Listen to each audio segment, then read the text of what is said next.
23-year-old entrepreneur from Mobile, Alabama. I was born in Arlington, Texas, but I've been here since I was 4, so I pretty much claim it. I'm a Mobilian. As a person, I'm just passionate about people. At the end of the day, I've learned that when I just focus on people, that all the other details in life kind of take care of themselves. So that's pretty much what I wake up with every day, is just focused on people. How are you connected to Mobile professionally? So this is kind of a crazy one. I should have like a scroll to drop down and read from. But so I kind of operate in 3 different realms.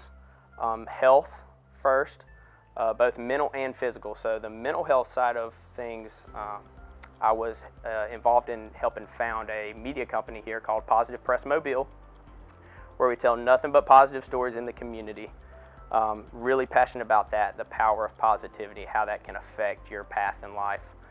Then the physical side of health with my partnership with Omni Health and Fitness, being a fitness coach there, was a personal trainer there for many years, but just trying to encourage people in our community to take care of themselves, and not just health from a standpoint of 6-pack abs, running down the beach, but healthy lifestyle, so lifestyle change.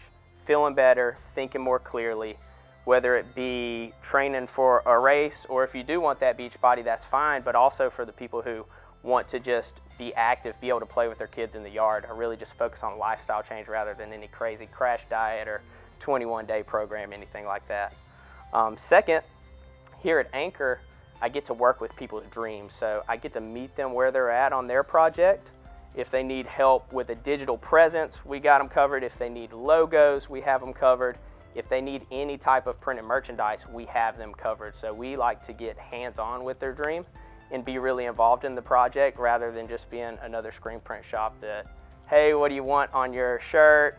Here it is, good luck. We're like, no, we like to stop them where they're at and find out why they're doing what they're doing, and even see if we can help them further on down the road once it's past, printed merchandise, what we can do to connect them further along. It's kind of funny, I get a very good mixture throughout my day because early in the morning I'm training with people working out, and they come from all different age groups, races, demographics. Some are professionals, some are singers, whatever. Then in the same day I can be here meeting with a band, a heavy metal rock band that has tattoos on their face, and just having an awesome time. But then later on in the evening, if I have to put on a dress shirt and go to a meeting, I can also do that and act that role as well. So I like to meet every different walk of life and do business with all of them. Age is definitely a barrier with an old school mindset, but I'm slowly seeing the marketplace and Mobile as a whole start to shift out of that old mindset and realize that early 20s have stuff they can bring to the table, but it's still kind of an issue. What would you say is your purpose? So my purpose, I would say, is people. Like I said, just meeting them where they're at. So whether it be helping them with their health, whether it be helping them with their dream, or whether it be helping them strive in a community that I'm passionate about, all 3 of those, the main focus is the people. So I didn't talk about this one earlier, but kind of my third realm that I operate in is community as a whole, particularly with tourism. So attracting people to come see our city and what we have, as well as the people that are already in our city, making them feel better about where they live, showing them what all we have to offer. I'm really, really set on a goal right now of encouraging other young professionals, young entrepreneurs to either come to Mobile or stay in Mobile. Because when I graduated high school, the question was always, hey Andrew, where are you gonna go? And I was like, I wanna go to South. Like, I'm working on some stuff here. And they're like, oh Andrew, you need to go off, get a good education, build these connections, and then go to some young professional city, Atlanta, Houston, Nashville. And I was like, I'm gonna go to South. So I did, and a scholarship kind of helped with that too, with some incentive to stay. But so then the time comes, I graduate college. So when I graduate college, this same conversation comes up. So people are like, oh, high five, way to go. So where are you going now?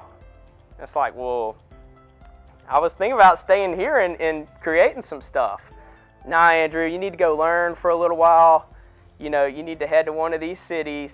And then if you want to come back and raise a family, you can. And I was like, no, I want to plant roots here.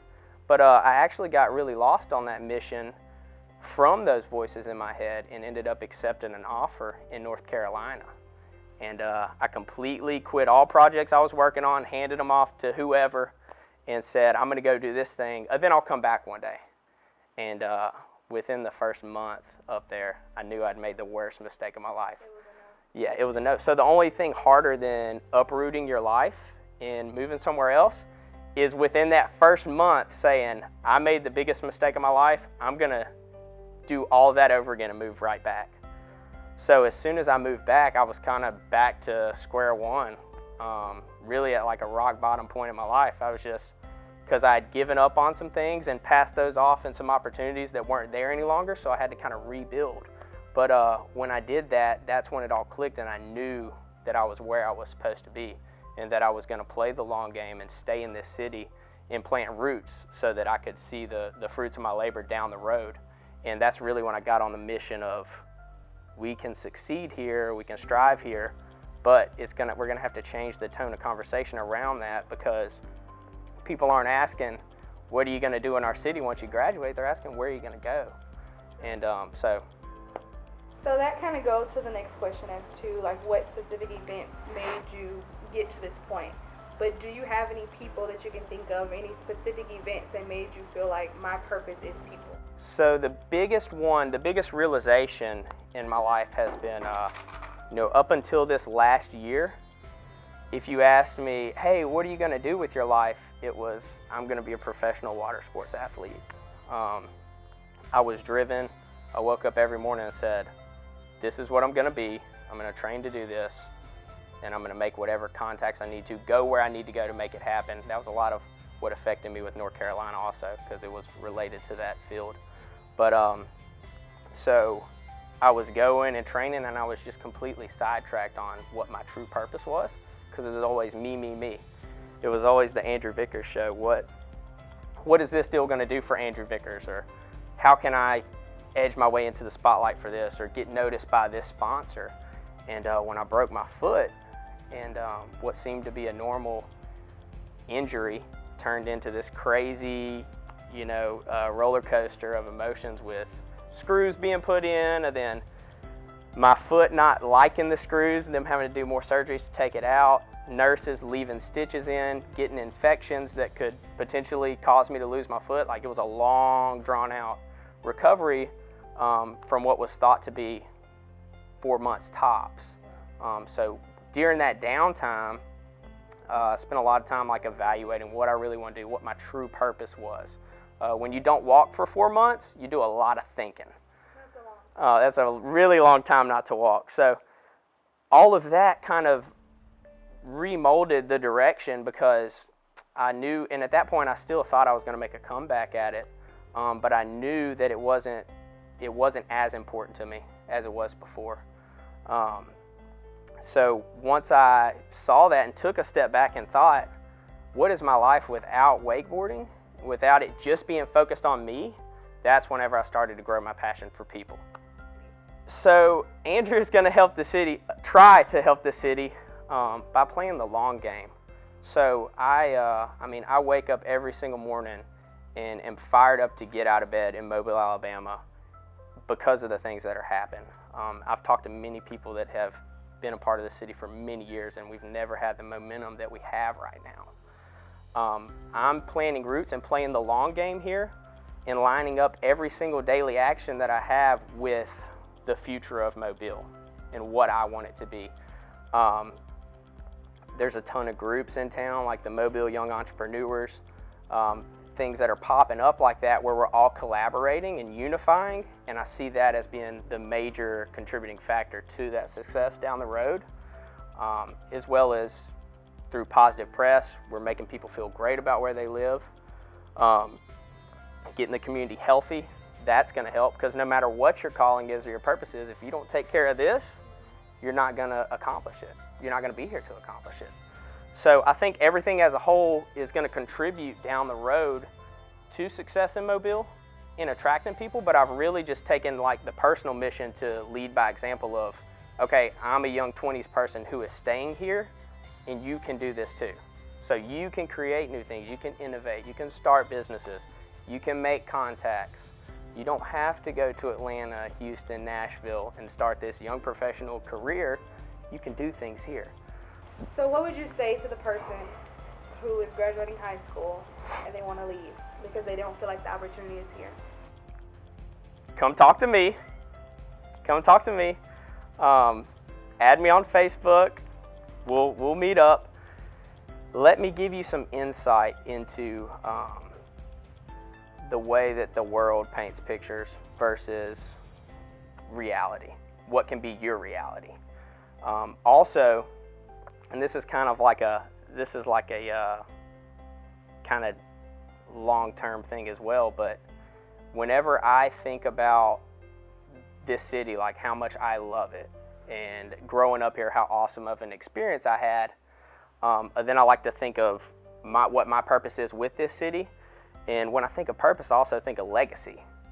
And what kind of legacy do I want to leave behind? So I play such a long game that I'm thinking about the conversation that my grandkids are having about their grandfather, and I don't even have a girlfriend yet.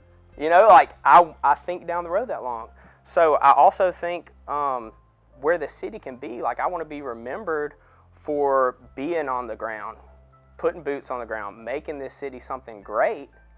It's kind of a dark twist, but that's not the way I mean it. I've envisioned my funeral in the conversations that people are having at my funeral about it, and I really want Mobile transformation to be one of those topics that's spoken about. You want like a shout out, hey mom, or something? Hey mom.